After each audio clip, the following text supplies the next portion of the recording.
Claudia, can you hear me? Yes, I can hear you. What happened? Probably tech. Here they are. They're Hi. back. Oh, Hi. Hello, hello, hello, hello. and welcome everyone to the concluding session of the Transmit 2020 Art and Science Festival. I'm Tomer Volansky, and with me Sharona Florsheim and Tal Israel. And as some of you may know, this festival was meant to take place in real life, with live in the museum with the live audience, the Steinhardt Museum of Nature. And unfortunately, as we all know, COVID-19 had different plans for us. So here we are. And I hope that everyone enjoyed yesterday's and today's variety of performances and live experiments and activities and discussions. And we very much hope that next year we'll all meet at the museum with in real person. So thank you. So, welcome. Today we are at the Federal Museum of Nanoscience and Art, which is actually situated at Nanotechnology Institute. It's a very unique location where our museum is within a lab building. And we are sitting here. Behind us, there is a beautiful sculpture by artist Vardi Bovo, and she worked with the scientist Orit Sheffi that is researching neurons. And you can see a gigantic neuron just behind me. And over there, you can see a part of your brain, my brain, I don't know, the artist's brain that is made out of 50,000 rubber bands. And they are all stretching and aiming to connect and to heal. And this is what Orit Sheffi, Professor Orit Sheffi does in her lab. And it was a fascinating process, everything that happens here. It's research of artists and scientists together, collaborating to think about ideas together. And all the works of art here are still in process. So we are looking for more ideas and for more development of the works. And if we want to have a glimpse at a bit of what we've seen yesterday, we can look at, if you have been with us in the panel of the violins yesterday, which was beautiful. 16 violinists were playing at the Steiner Museum. So it was a museum hosted at another museum. Can we please see the presentation, the first slide of the violinists there? איפה היא? היא כאן, בדיוק. לא, זאת. פה, בדיוק. So we've seen yesterday this work by researcher Professor Moti Friedman and artist Elad Schneiderman. It's an ongoing experiment with violinists and synchronization, and we'll upload the sessions of yesterday on YouTube, so it will be possible to view them. Unfortunately, we cannot have the violinists 24/7 with us here playing, so we built this geodesic dome for them to be there projected as videos, but it's still a beautiful experience to hear all of them trying to synchronize.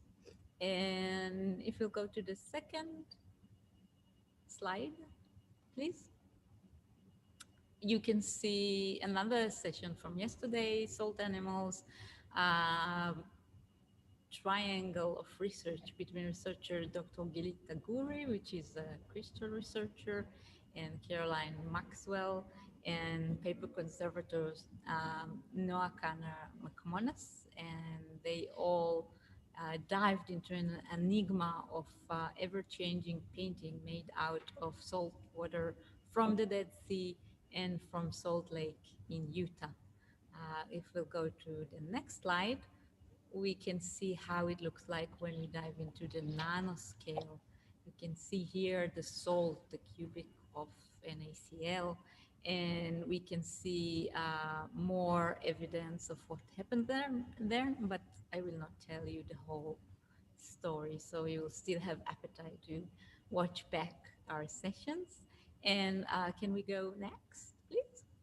And after this research and during this research, it's still an ongoing one, we built this special vitrine for the paintings to let them still change a little bit, because this is somehow their nature, but still stabilize it a little bit, so they will stay there in order us to be able to view them.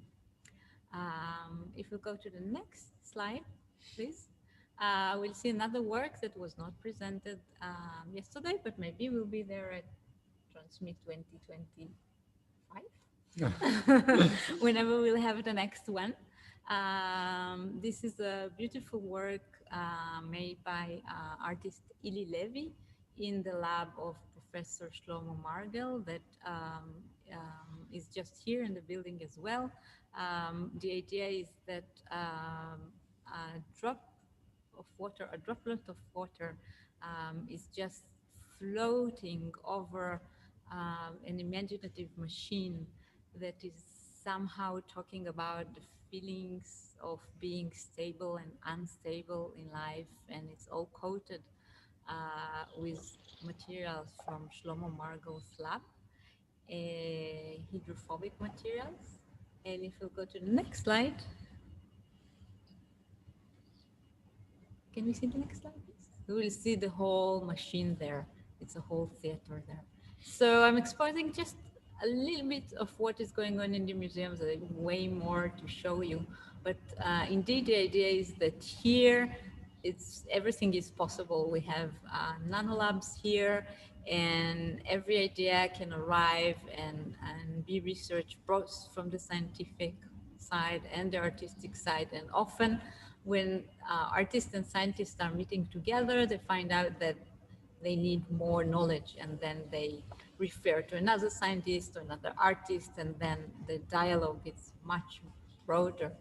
And we will speak about it today in the panel. But before we speak about it, I want to thank the Feder family for allowing us to research deeply into those fields and build this museum. So just before we cleared the stage for the final session of the festival, we would very much like to extend our deep gratitude to the institutions and people who supported us in making this dream come true. I will read from the paper just to make sure that I don't forget anyone. We want to deeply thank Alon Sapan, the director of the Steinhardt Museum of Natural History, Sasha Katzenelson, Tamar Tzadok, Moran Maimoni, and all the museum staff. We wish to thank the Tel Aviv University and the School of Physics, Anat Gilad and Sharon Caballo from the Cultural Diplomacy Bureau at the Israeli Ministry of Foreign Affairs. We also wish to thank the support of the Young Academy, the Israeli Young Academy for Science, and the support of the European Research Council, the ERC, under the European Union's Horizon 2020 program. We also like to thank Giora Yahalom and Slilit Ben Navat, from the Tel Aviv municipality, Revital Peretz Ben Asher and the Choreographers Association, the Spanish Embassy in Israel, and the Boeing Foundation in Israel. And we really hope to see you in the next Transmit Festival. Thank you. Enjoy the session. Thank you. So, here, two wonderful people that whenever I converse with them, I reveal more and more questions I want to ask. We have here Dr. Claudia Schnug, which is, yes, I can speak loud, sorry.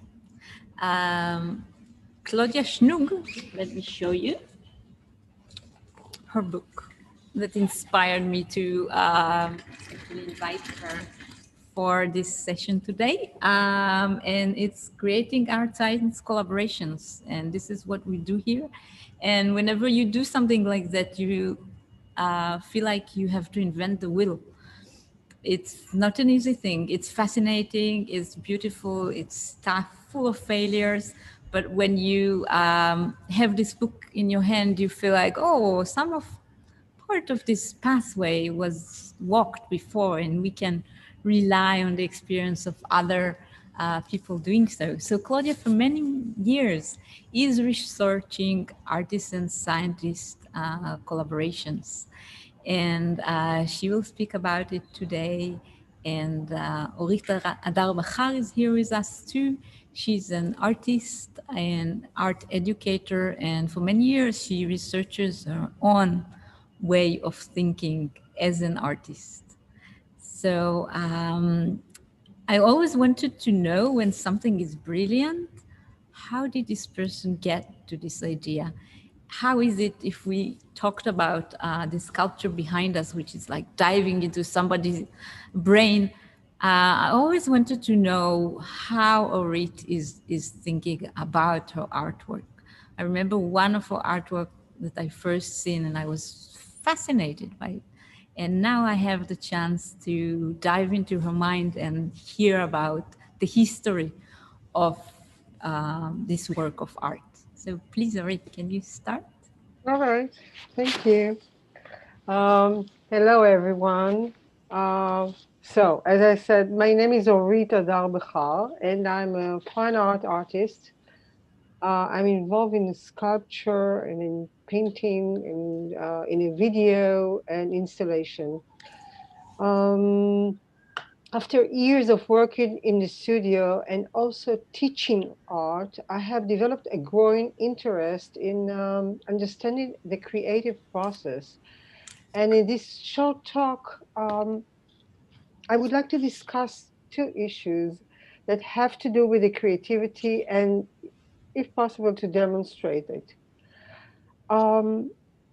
Artists, as we know all, are in a constant state of looking after their next brilliant, great, original idea. Sometimes an idea will just pop up out of nowhere, just like an unexplained miracle. However, this is a very rare event, and experienced artists know that it takes more than just a miracle or luck or coincidence to land a good idea. And so what I say now will sound like a paradox to you, but I think artists are aware of the limitation of imagination. The artist creating drawing will tell you that sometimes it needs unintentional random movement of the hand that lead them to the better idea, or choreographer know that it's better. In many cases, the body on itself will discover the more accurate move rather than thinking about it. So the two issues that I want to discuss is, one, artists, and I believe also researchers, are interested in planning the process, planning their own rules, creating the right environment, the right setup to enable raw ideas to take form from the very rough state to the more defined state. Two, artists and researchers will spend years upon years holding in their heads the fragments of a concept, unfinished thoughts, a single line of a poem, even very blurry beginnings of something which they cannot even complete. And they are able to carry those things for years and move them over and over, revisit them again and again, tirelessly. And one day, something clicks. Now, I would like to demonstrate to you the entire thought process that I went through while creating one of my sculpting projects. And I will not explain the work, and I'm not going to discuss the meaning of it. I'm just going to try to describe the way which it came to be. So it all started in the 80s in my studio in New York, and I was a student there. And I back then I was already created like big installations, interested in spatial work. So one day I was standing there in the studio, and nonchalantly I picking up an empty box that was just lying there around, and I picked into that. And I want to show you what I saw. So I'll just share this share screen.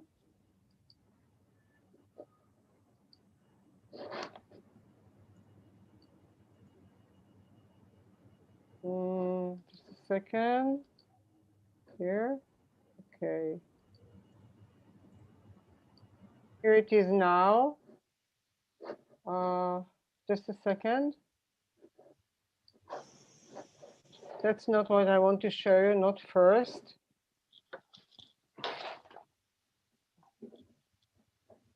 Sorry. Here is the beginning. Okay.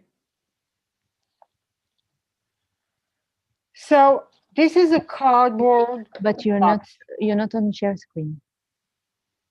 I'm not? I think you have to reshare.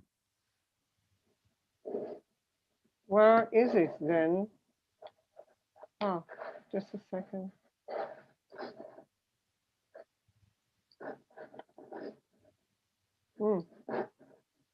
I'm not on the share screen?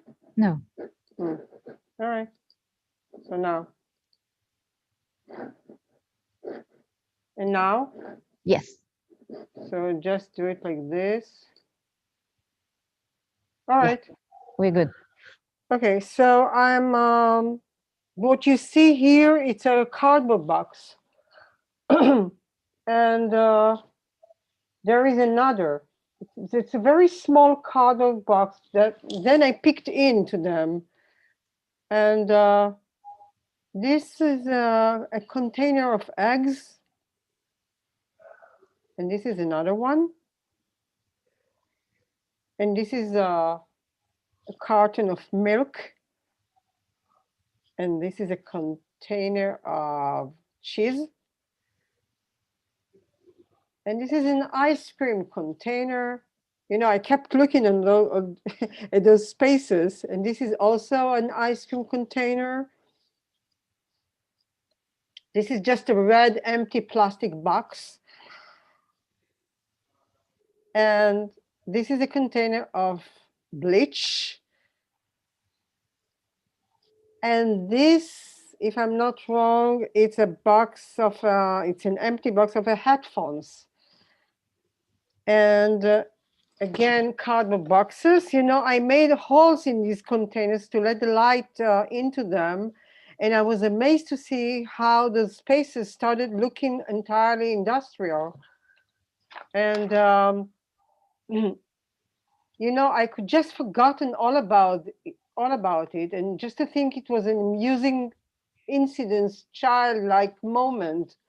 But instead, I memory those spaces. They are stuck with me. And it's not that I just remember them. I analyze them. And later, I started building them out of wood. This is a wood one. And this is how the way it looks. They are still very small. I'm talking about 20 to 40 centimeters. I mean, it's very, very small. Here, sometimes it's even less.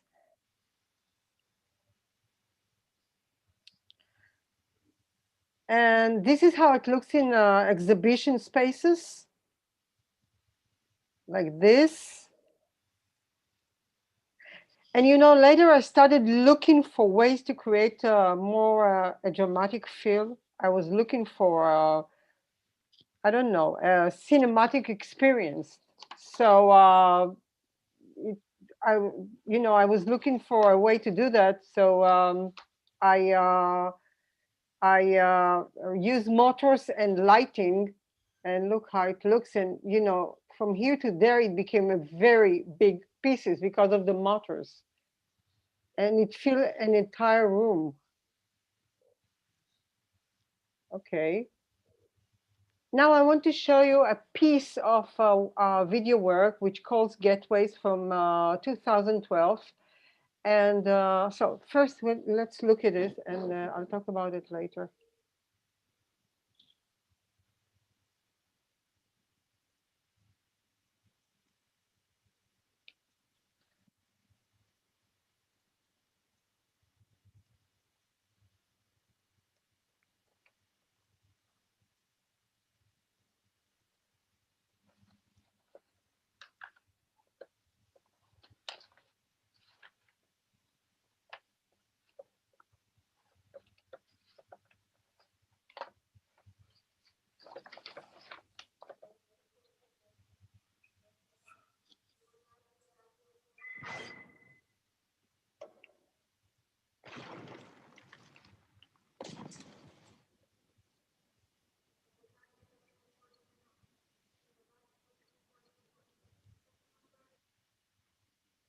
Okay.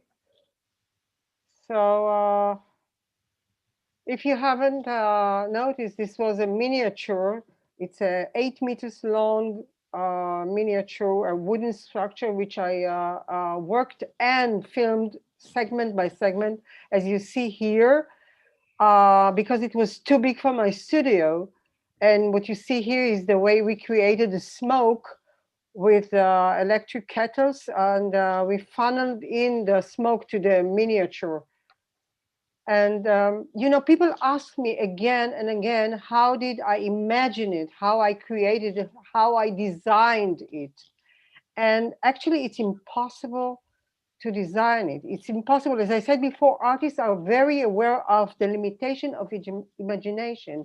And here I was, unable to really know how, I couldn't really know in advance how the light would look like in the small spaces, or the smoke, or how a fluorescent light in compared with warm light would look like. So therefore, the only thing I focused about was the process of building up a setup, and a setup that will allow me to experiment and to let the ideas to create themselves, I would say, rather than I think about it, rather than I let the thought process to block me.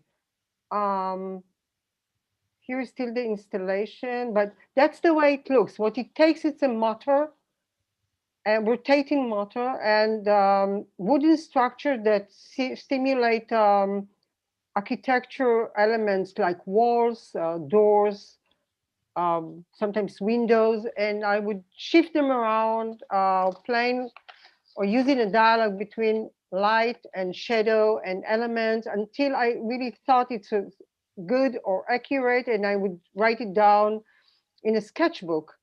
That's the way it looks. Finally, I want to show you another video art. It's a very small part of a work. The name is Himmelweg, The Road to Heaven, and it's from 2014. And the piece, well, the motivation was to show something that I think that the mind refuses in a way to imagine. And what I wanted to show is a gas chamber in action. So instead of using a human figure, I used a cockroach.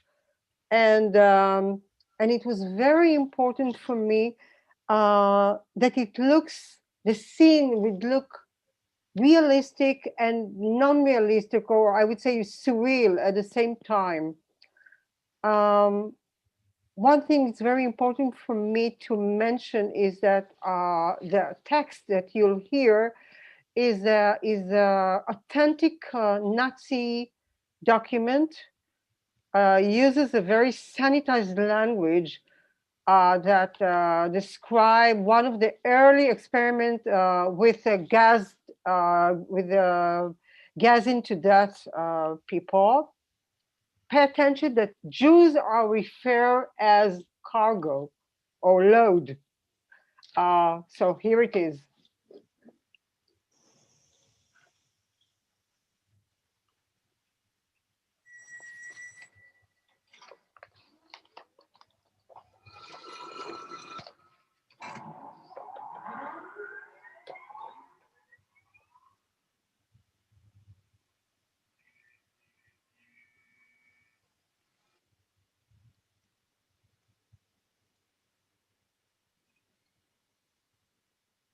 It has been observed that when the doors are shut, the load always presses hard against the doors as soon as darkness sets in. This is because the load naturally rushes toward the light when darkness sets in, making closing the doors difficult. Also, because of the alarming nature of darkness, it would therefore be useful to light the lamp before and during the first moments of the operation.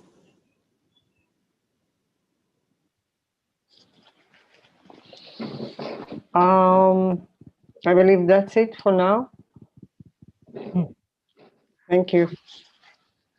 Wow. So it was several years of process, actually, Yeah. from the very simple box, which is to carry cargo, to another different, totally different cargo there. Yeah, more than 20 years Wow. in 10 minutes. Internet. So it's almost like a mountain train diving into your memory, into your thoughts. I wonder, when you look back into your process, when you're doing now a new process, is it somehow influencing it? You mean if I look back, if it Yes. helps me? Yes. I don't look back. I think when I was younger, it was harder for me to create. I was more self-conscious, and I was more uptight. And the more I grow up, the more I get older, I feel more free to do whatever I want. So it's not that I have to go back and look back. I just have it with me. The more freedom that I need, and the more experienced knowledge to work.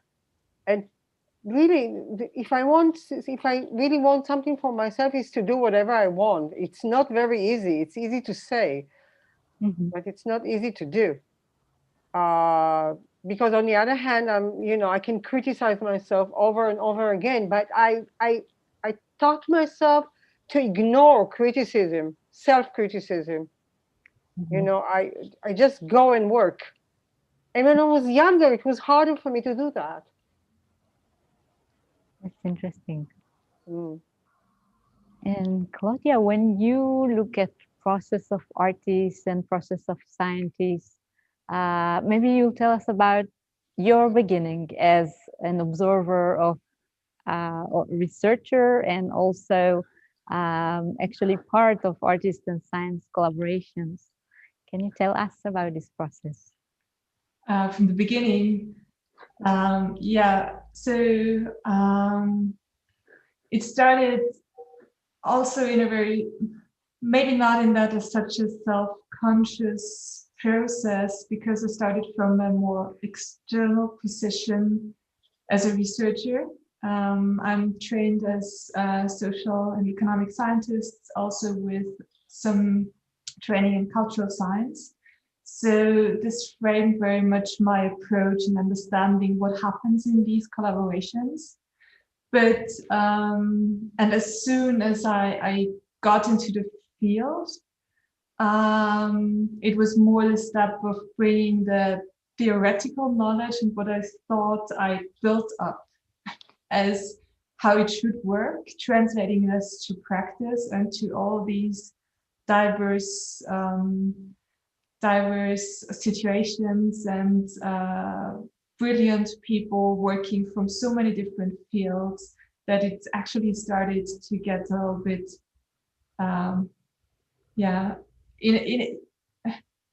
it started to grow from there more than from the theory. And only with some time I learned to integrate both aspects, what I did in practice and what I thought of in theory. And then the more practice I had, the more I understood what actually I was writing and thinking and theorizing about before.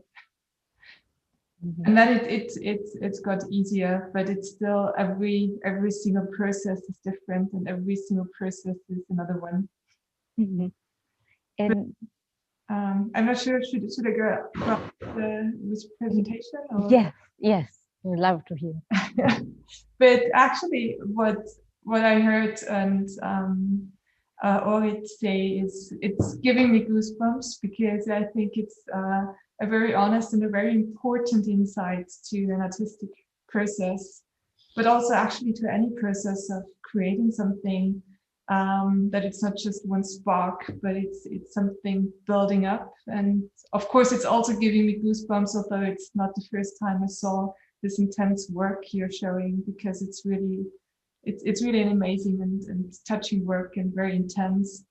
And the thing that you just invented, something that builds up, and that comes from a lot of experimentation, exploration, and research and engagement. And actually, that's also what I do in my work, focusing on understanding what this process is, and also what this joint process is, and what the conditions are to make these collaborations flourish. So I start sharing the screen. Can you see it? Yes. Yeah. Can you see the? Yeah. Yes, we can see.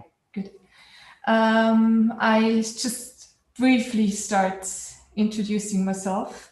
I'm Claudia Schnucks, and I had the privilege, as you can see on this slide, to work with many very exciting projects and many different partners, from Ars Electronica to Science Gallery, working with scientists in labs, in nanoscience labs, in astronomy, but also in biosciences, and working very artistic projects and very artistic explorations of technological media in hybrid formats, but also working with fashion tech designers and technology agency and technology and industry, but also with groups of artists and curators and people from Leonardo. So I try to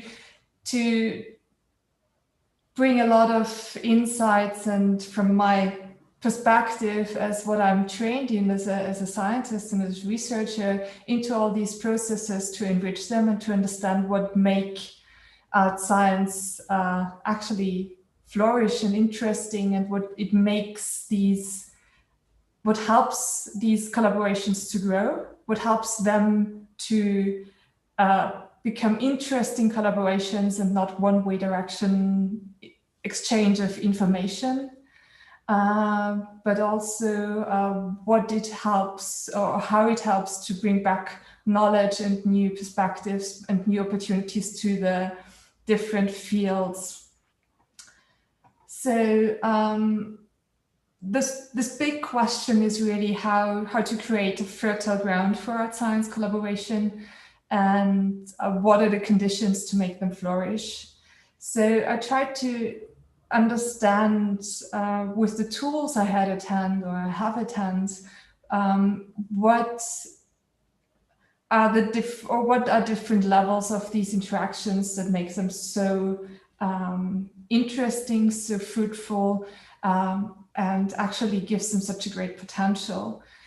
So it has different levels, from what does it actually do to a human individual, or also to groups, to encounter art and to encounter aesthetics and to reflect on that, and to have this different sensory engagement, sensory experience, but also learn to reflect on their own embodied knowledge, tacit knowledge, and sensory knowledge.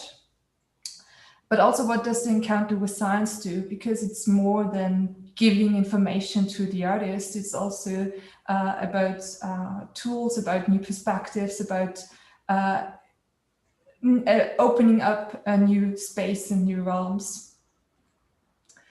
Then the second level, going from this very abstract and theoretical level I'm interested in, is also what does the actual collaboration process do to individuals, but also to the organizational and to the group setting or whatever setting they're in.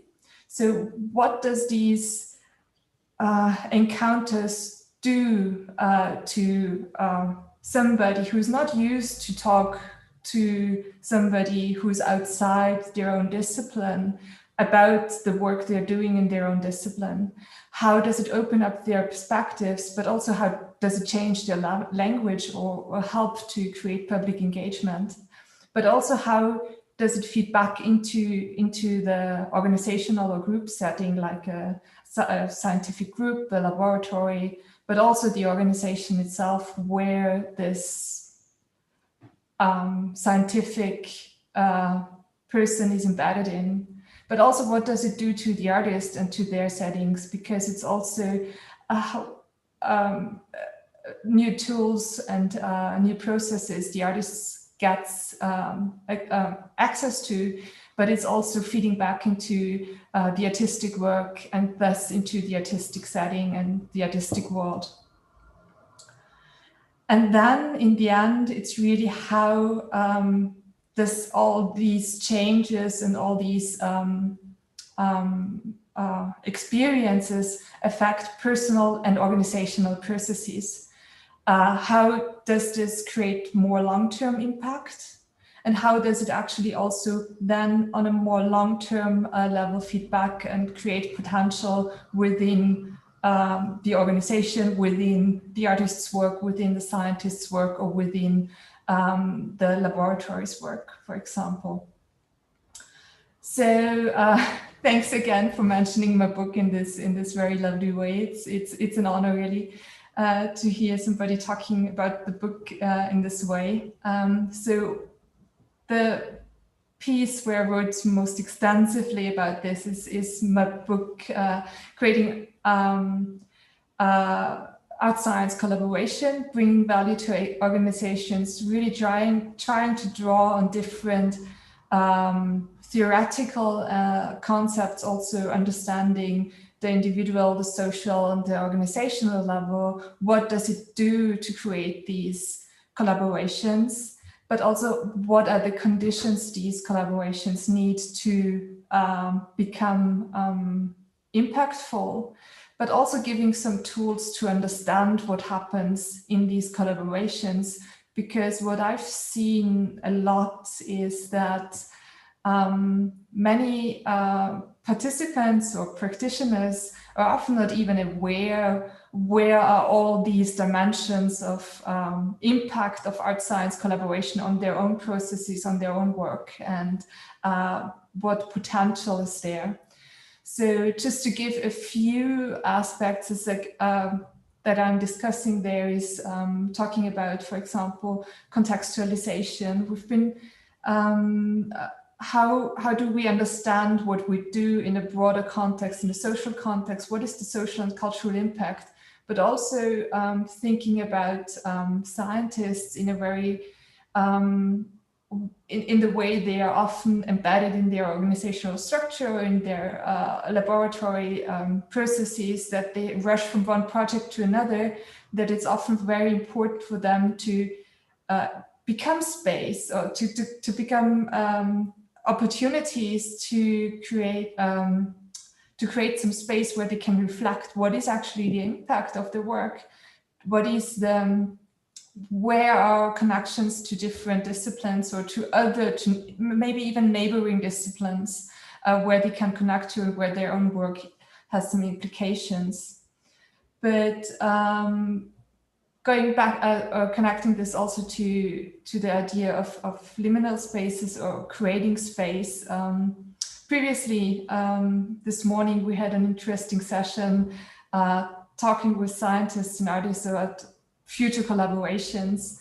And one point that came up in the breakout room I was in was very much about these spaces, about permission, these spaces of art science collaboration that they give to the artists and to the scientists to be confused, to explore and to explore in new ways, and without having this constraint, for example, of a hierarchy or of some traditions in their own discipline, because this space between the artists and scientists creates something very special where that gives room to explore and to do things in a completely new way.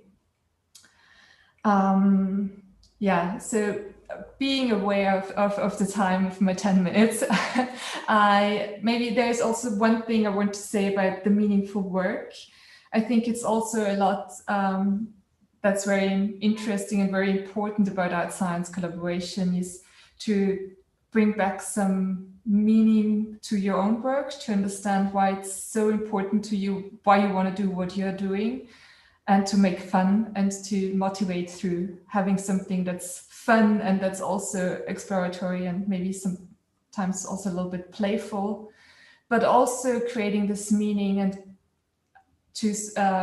or using this meaning and this creation of some playful interactions as something that excites you, that you can also translate to public engagement or even into some educational formats that then also excite the next generation about art science and bringing all these different perspectives to what's our environment, what's our nature, what are we actually doing to inspire them to be more art scientists.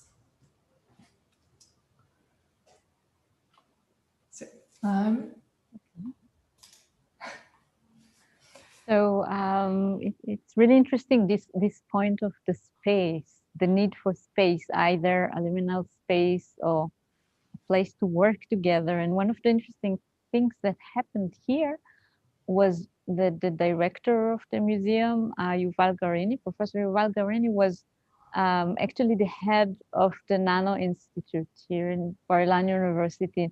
And he was walking down the stairs of the new building, up and down, looking at all this space, and he imagined that should be a museum here, a space to make art and science.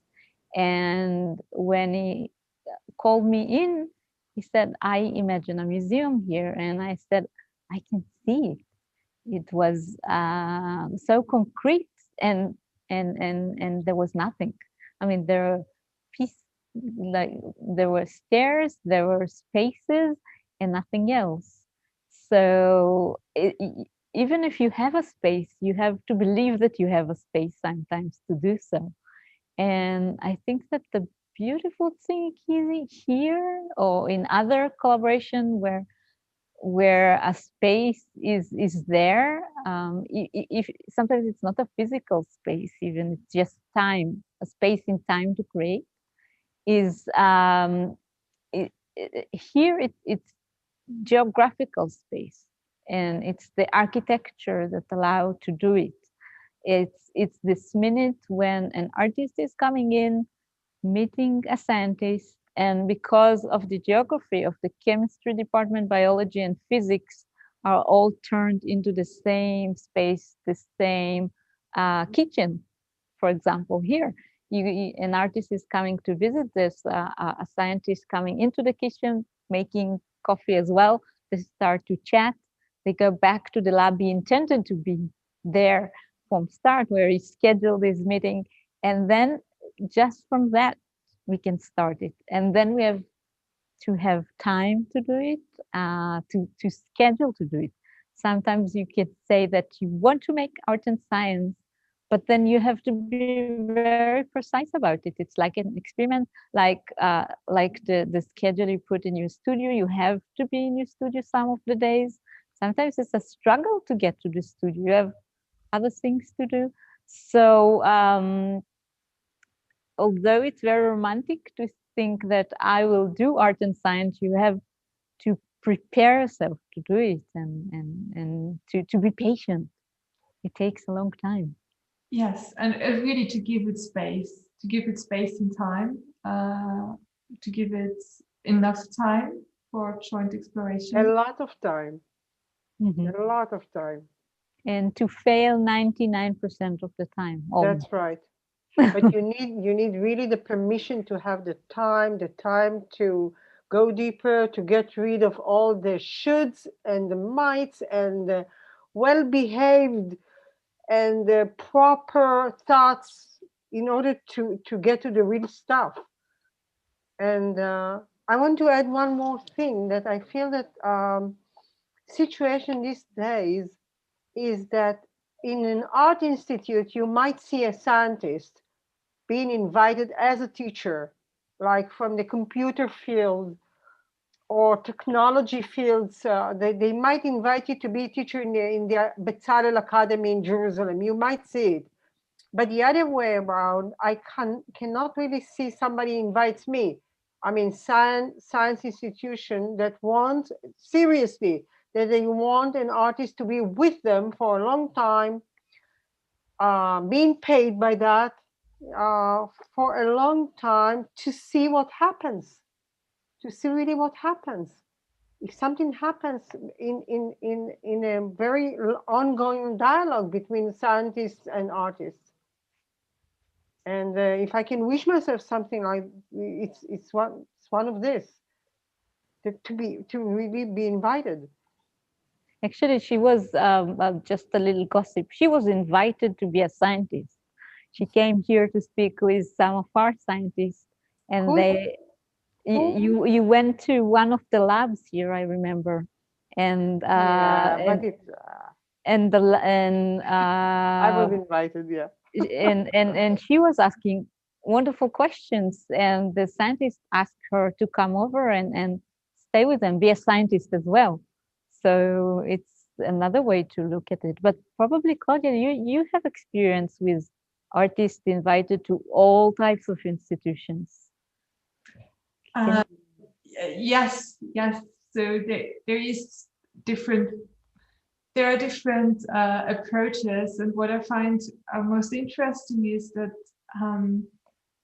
when you now say she was invited to stay as a scientist, I don't think that she should stay as a scientist, she should stay as an artist. As an artist, yeah, that's what I meant. And the other thing is that often there is this idea, or there's this, and that brings me back to a sentence, or it says, artists are aware of the limitations of their imagination, that there is often a very basic understanding of arts and artistic processes as making something beautiful and having always ideas to make something beautiful. And that's also something that I would like to bring into the scientists' education, to understand that they also understand that the artistic process is a process. It's hard work, a long work, a lot of interaction, reflection, failure, trying again.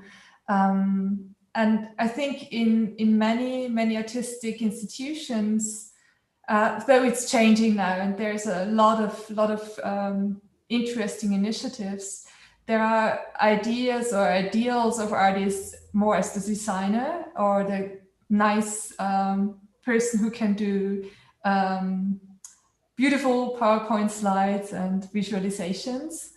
So there's also this need to educate the scientific side to say, okay, the art brings more than making beautiful science communication, and it's not about the artists not only about the artists staying there and making some beautiful artwork, that's somehow related to the science, but it's also about this joint process and what you can learn there.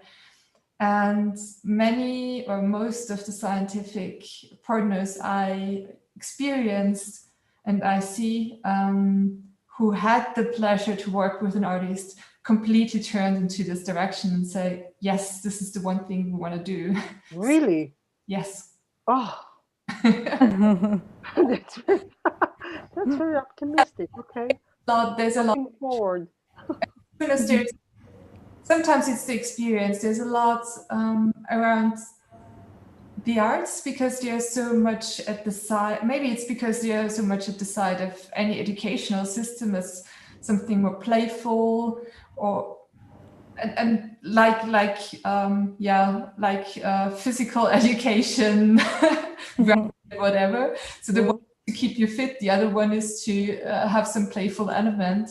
But it's not really part of the educational system. So maybe that's a reason that there is this barrier still to bring them together. But I think either there is some clear argument bringing to the point what this collaboration can do beyond making a beautiful artwork that's somehow themed by the scientist's topic. And the experiencing such a collaboration is most effective to get any scientists on the side of being really interested in art science collaboration and seeing the benefits of these different perspectives and seeing all these possibilities these interactions also bear. In our previous session, when artists and scientists met together this morning, one of the main ideas that came in again and again was the need of education. The exhibition here is titled New Languages because I felt that during these 3 years of collaborations, we needed to develop a new language in order to communicate. And Daniel Glaser commented beautifully that each time a biologist and a physicist are meeting, you have to develop a new language to communicate. And when I'll take you to another way of educating, when it said that when children are raised in a bilingual environment, they have it much easier for them to learn a third language. So since from childhood your education is bilingual or bidisciplinary, you feel that you can learn everything you're interested in. When you grow up slowly, you understand that there are not limitations. It's only the time is the only limitation. And by doing so, I feel here even that the education of the Institute is like that because they always meet together, biologists and physicists and everyone that is coming in. They are educated to speak together. So when an artist is coming in, it's easier for them. They are already trained to have this ear, to slowly learn. And when you learn language in some colleges, you have to come over 5 days a week. You have to come every day. So it's not something that is instant. It's something that you have to put a lot of time and effort. But I think it's so beneficial and so inspiring that you cannot just ignore it. It's pleasurable. Yes, and you're right. Language is also a tricky thing. It's the more you're used to speak only within your own discipline and within your own peer group, the more you're limited to some, or you're focusing on some disciplinary jargon you don't even recognize anymore. And so this makes it more difficult when you're speaking to somebody else from another discipline or that far, or even from the broad public. But as soon as you're aware of these aspects, things are getting easier in new collaborations and new encounters. Claudia, can you tell us something about very difficult collaboration, something that since we, or maybe I have an earlier question. How important is a facilitator in art and science collaboration?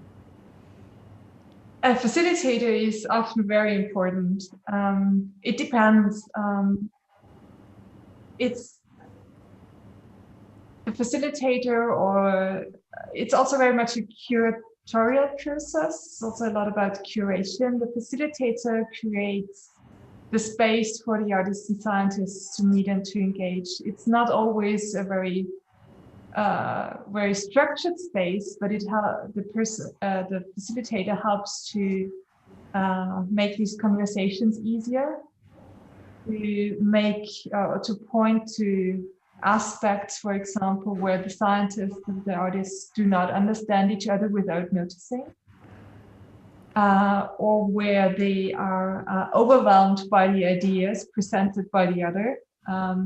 Bring it to a more rational point, maybe for the scientists, what the artist suggests, guiding the process. I love one expression Ariane Cook always for that. It's some kind of invisible leading. It's more this guiding and guidance and trying to keep the process focused and open at the same time, and also make sure that the participants really have space and dedicated time, and that it's not a one-way communication. Mm-hmm. And can you tell us of one, if you are able to speak about one difficult one that it took you time to understand how you can facilitate this collaboration? What it's really difficult, and experienced a few years back for the first time, and now it's more obvious, is facilitating through distance. So when the different parties are at different places, to make sure that everybody gets enough space to talk to each other and that things are understood, because if you're not at the same physical space, it's much more difficult to facilitate. And it's also sometimes difficult to get hold of people, because either they think they did not get it or didn't have enough time to make the next step, so they are not easy to get hold of, although maybe it's not even necessary that they made a next step or made a next iteration of what they wanted to do. It's just this ongoing process and exchange that's so important and valuable. But as everybody is getting more used to virtual interactions, also the last virtual residencies I started to facilitate, or I facilitated, worked out better than the original one or the first ones a few years back, especially when there is something problematic happening at one site and you do not know about it, and you can't really be a translator or guide the process because you don't have full insights. Mm-hmm. So it's a little bit similar to what I'm experiencing, but what I'm hearing for Orit. Orit is for many years as an art educator. Orit, do you feel that you have to put kind of a structure to the process and put some timeline or borders in order to keep it going? Or is it more important to give it just a free space? Depends. If I work with students, I find it more and more hard to give them like a free time or free topics, and I'm more and more not conservative but structured with them. Mm-hmm. And in time-wise, but not only time-wise, just even in terms of the way I think with them, I go step by step. While my own work is very different. As I said before, the more I got older, the more I feel that I needed time to explore whatever I want with no limitation. It's just a question of time because the rest of it, I know how to put myself into a situation and I trust something that I couldn't trust before. I trust something, I don't know what's the word of it, but I trust myself or something like that. And it's just a matter of time. And the time helps me to get rid of conservative thinking that I find in myself. Or, yeah, something like that. But that's also something I experienced, that there's a difference between collaboration partners who are experienced in these new ways of or encounters between the disciplines, and those who are not used to that and who are very much into their own disciplinary processes, and it's the first time they encounter it. Sometimes even this confusion at the there's even confusion at the beginning, but this is how it works scientifically. How should I artificially impose some art on this? But giving more information, giving more structure, going through it step by step, and also giving some more space for seemingly artificial explorations naturally then lead to a more interesting process. And others don't need, especially experienced ones, sometimes don't even need any guidance anymore because they already know what are the difficulties they encounter at the beginning and have their own pace. Do you feel? I feel it's almost unseen part of it, but maybe you help me with your experience. There is this stage when artists and scientists are starting to understand each other field. When this step occurs and what can help it happen, this step of, okay, we have my knowledge, we have your knowledge, and now how do we build a third knowledge that is kind of talking two of them or creating totally something new? So if there is not one specific idea from either side what they want to explore that keeps them focused and then takes a different track for what actually is coming out of that. There's some more structured or seemingly structured interactions help, at least in the processes that I'm guiding right now, is really to joint explore what are you doing, maybe where are connection point, where are some points of connection, what are tools that you use and that you use, what's your joint interest, what is the main interest, the artist is, what's the big goal there and what's the big goal of the scientists, and soon you get something, some common ground to start from, without having the restrictions of the artistic process or the scientific process, but really talking about what is your major interest, what drives you, and soon there is something to discuss and something to develop together. Mm-hmm.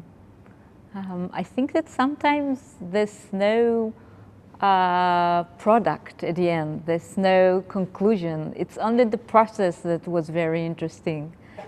And as long as the two sides, or as many sides as are involved, that sometimes the process is the idea, I think it's a relief. The process can be so important, and as I said also before, it's much about learning skills, building up skills, bringing in new perspectives, and it's a process that enriches everybody. And then maybe the artist has, I don't know how many artworks 4 or 5 years later somehow inspired by this, and the scientists took new turns in their research questions. somehow rooted in all this interaction, but maybe also in help them to grow some new skills in interdisciplinary collaborations with other scientific disciplines. Mm-hmm. I must say that I don't have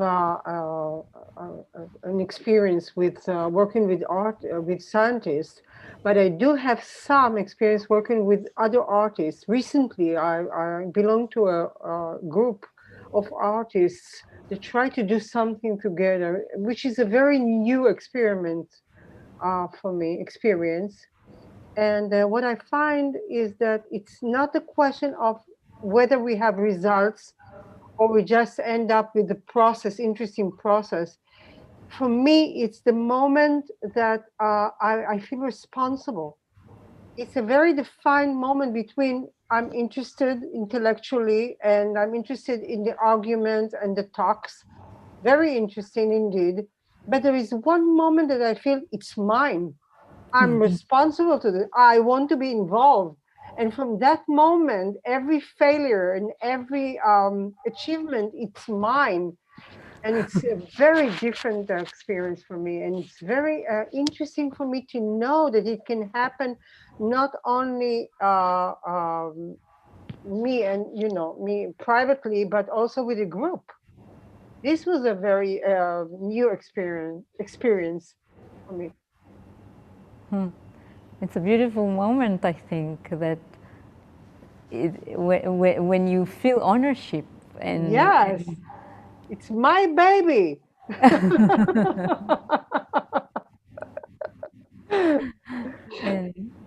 and I think that I sometimes can see it in the eyes of an artist and scientist meeting together. There is this interest, big eyes, and then determination of, yes, we are rowing this boat together, and we'll do it as long as we can. And I think that it's not easy, but when it happens, it leads to just new horizons, and probably Claudia can tell us about those moments, or maybe do you have a collaboration, like an historical one in your history, that now you look back and you say, wow, it changed the way the artist and the scientist are working now or work together, because we said that we need time to look at those things? There are some moments that I, maybe not so much about the work process or this ownership, but some magical moments, for example, at an astronomer's facility. When I first came with artists and brought them there, I met a lot of scientists before we actually introduced the artists. And there were some scientists really with big question marks and say, yeah, of course I can talk to the artists, and I can give them information, but I'm not sure how it will enrich my process, because I've spent years and decades researching and working and perfectioning. And the same scientists then, a year later, were super excited and saying, oh yes, now I understand that there are different perspectives and that there is something that is given back, and it's not just the one directional path of giving information or receiving information. And these are the moments that I really appreciate a lot when I hear this from skeptical people who then experience and are really convinced that it is a beneficial process, even if they are not 100% part of the process, but experience it only slightly as a visitor. But then there are also others, scientists who told me that, an experimental physicist who told me that after working with the artist, he started inviting chemists to his research projects. Now he understood that he could invite them and how he could connect. And I think these are very two moments. Wonderful. So we have to soon conclude the whole thing. I just wanted to ask you if we have questions to each other before we conclude. Mm. Or if you always have good questions, I know. No, I'm just, I think if I need some advice is